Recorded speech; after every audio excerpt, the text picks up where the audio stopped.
This city is such a diverse city. We could build something here, something special that people can come start coming back, and I'm excited about that. Welcome to a Giants edition of the Bay Area Beat. We have an awesome episode today. I'll be joined by my friend and fellow Little League teammate, Jack Loder, who will be calling in from KNBR, the sports leader in the Bay Area. We're going to be diving into Giants spring training, talking breakouts, surprises, disappointments, as well as MVPs. And then we'll close with some predictions for the Giants' upcoming season.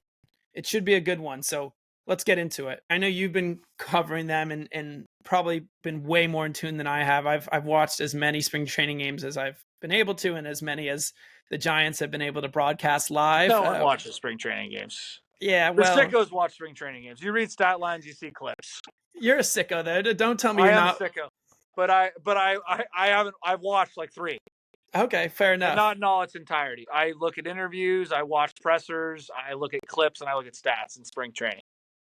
I think that's all you need. I mean, I was going to say we're 17-6 right now. Best record in all of spring training. Best run differential. Larry was pounding his chest today about the 17-6 spring training record. So maybe if they, I don't know, do they make a Cactus League trophy? Then the Giants might have it this year.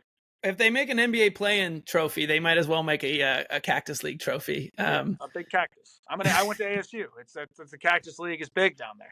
Right. As much as I've kind of kept up, and it's built a lot of excitement for what this season might be, do I need to pump my brakes at all on this Giants team, and how much weight should I actually put into spring training?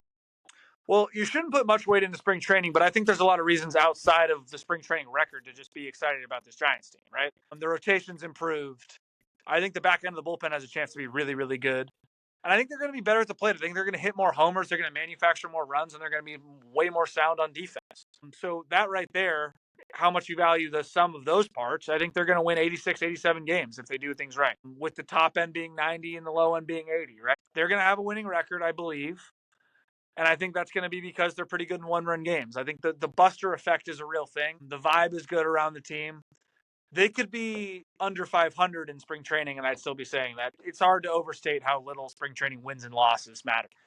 They end games after like the 8th inning sometimes if it's like starting to rain.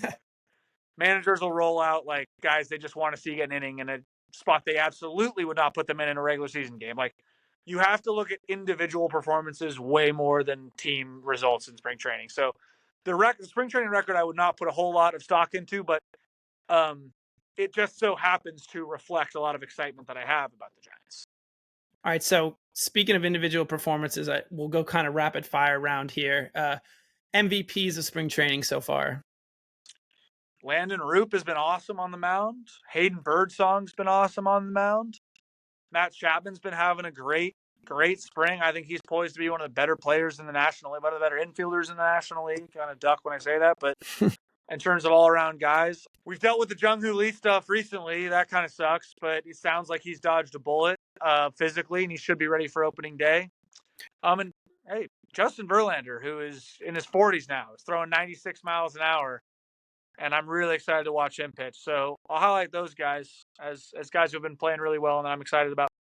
Yeah, Justin Verlander's been awesome. He's leading the team in innings pitched. He has a 1 whip. Yeah. And Robbie Ray. Robbie Ray. Yeah. Robbie Ray's been dominant. He has insane strikeout numbers. I think he's 2 strikeouts per every inning, like 15 or 16 Ks per 9 right now, which we're probably talking a 12-inning sample size. But with Robbie Ray, it's always the same thing, though. If he can stay healthy, he's a strikeout pitcher. Yeah, I think you touched on a lot of the MVPs. Want to also throw in Willy Adames in there. He's hitting 375 with over 1,000 OPS, 3 home runs. I'm hoping either him or Chapman can finally break the Giants' 30 home run spell, where I want to say it's been like 20 years or 18, 20 years since. Yeah, I think it was Bonds in 2004. Insane. It's an absurd stretch. Can you imagine, like, there were 30 guys last year alone that hit 30 home runs, and the Giants, and you can say the ballpark and whatnot, but at a certain point, like, it's you can only blame the ballpark so much. And also, like, they've also won 3 world championships in that stretch, so it's like you can't even really be mad at it. You can be mad at it recently, but like, it's just such a bizarre, like, Brandon Belt would have done it in 2021 if he hadn't broke his hand like in early September. He had I think he finished with 28 on like September 6th. So he would have done it. It's weird that Crawford never did it. Just classic like Crawford, like be on pace for it and then just have like the worst 3-week stretch that you could like possibly imagine. Right. And so it's like, it's weird. Let's do it this year. Have Chapman, Adames, Ramos, somebody hit 30 bombs, please. I'm tired of hearing about it. Totally. We have Logan Webb, Verlander, Robbie Ray, Jordan Hicks. Who's the fifth starter? It's an interesting question. It's kind of a conundrum right now. I would like to think that there's 3 guys fighting for the last 2 spots of the rotation because I don't think Jordan Hicks should be penciled into a starting role just because you signed him like that and you pay him like that. I think perhaps the best way Hicks can help this team is in the 7th or 8th or even 9th, probably 7th or 8th in that kind of pod with Camilo Duvall and Ryan Walker as a back-end bullpen guy. He can throw 100 and he can gas it up for 1 inning, go back and sit down. And I think Landon Roop and Hayden Birdsong have earned starting roles. And I think if you ask inside the clubhouse behind closed doors, a lot of the players who should be the 4 or 5 starters, I think that's probably what they'd say too. Those guys have pitched really well. On the opposite side of that spectrum has been Kyle Harrison, which has been really discouraging. I'm a Kyle Harrison guy. Absolutely. I've been tracking him since they drafted him in 2020. Local guy, De La Salle guy, drafted as a prep, was all set to go to UCLA. The Giants gave him a ton of money to stay away from college ball and go straight to the pros. And he's throwing as hard now as he did at De La Salle. He's throwing 91, 92 when he was 96, 97 in single A a few years ago. It doesn't make a lot of sense. I think something's mechanically wrong. But as of right now, he has completely pitched his way to the other side of that glass. He's on the outside looking in. I don't know what they're going to do with him, whether they'll make him a long reliever or whether they put him in 3 weeks to a month in Sacramento. I don't think that would be the worst thing either. But to kind of summarize that, Roop and Birdsong have pitched really well. And those guys deserve to get starting innings, I think, in the beginning of the season. Completely agree. I think the Giants also really wish it was Kyle Harrison. They need another lefty in the rotation with right now it only being Robbie Ray. And they need to have these high draft picks pan out. The Joey Bart and Hunter Bishop saga was such a failure. I know Bishop's still in the organization. He's a 2019 first rounder as a college bat who's like not on the big league team. So I don't know what's going on there, but I just think for optics sake, and I know it's a new brass now, so they probably don't care as much about that. But yeah, for a lot of reasons, everyone wants Harrison to succeed. But the fact of the matter is right now it's not happening, and there are 2 or 3 way more viable options as starting pitchers. Speaking of prospects, do you think we see a Bryce Eldridge this year? If we do, it's going to be August or September. And I think it's kind of dependent upon the Giants' contention. He looked pretty overmatched in the spring, early this spring. He had that awesome, like 450-foot bomb. That's all I saw. Part of the spring. Yeah. He had a double at one point, but then he also like struck out like 10 times in 15 at bats. And it makes sense. He's 19. He graduated high school in 2023. Like Garrett, like you and I could have like coached him at like youth camps. Like, right. He is so young. And I'm not worried about him at all yet. I reserve the right to be worried in the future if like I just like have PTSD of Giants prospects. But I think if they saw him this year, that would mean the Giants aren't as competitive as I want them to be. But stoked about that kid, man. He's, if everything you hear about guys who know way more about baseball than I do, he is looking the part. It reminds me of Brandon Belt in like 2011, where he was the Giants' top prospect for over a year. Fan base really wanted to see him on the big league club. And when he finally got called up, struggled, got sent back down, was kind of in no man's land for a little bit. And it seemed like they rushed him up because of the need. And I don't think the Giants have that need right now with how deep they are in the infield. Yeah. So, and Belt was a college bat. So it's easier to like justify like jumping him through the systems. Eldridge as a high school prospect, you take your time molding that beautiful ball of clay. Yeah, that's a good way of putting it. So a few other surprises of spring. And again, I've watched probably a handful of games, and a lot of this is looking at their stats. Matos leading the team in hits, hitting 360 with a 900 OPS. I forgot him too in my spring All-Stars. He's been awesome. Yeah. Is there any way he's starting? Do you think he's kind of just a DH, a fourth outfielder? I think he's going to be fourth outfield type, and maybe get some at-bats against lefties when Yaz won't. But I also think he has a chance to play his way into a starting role, right? Like, I like Yaz. He's been a great Giant. I'm also a little bit tired of Yaz. And completely. His very predictable stat line, which is good. All respect, man. It's really hard to be a starter in the major leagues. Wilmer Flores, those type of guys are guys who just scream Farhan Zaidi era at me.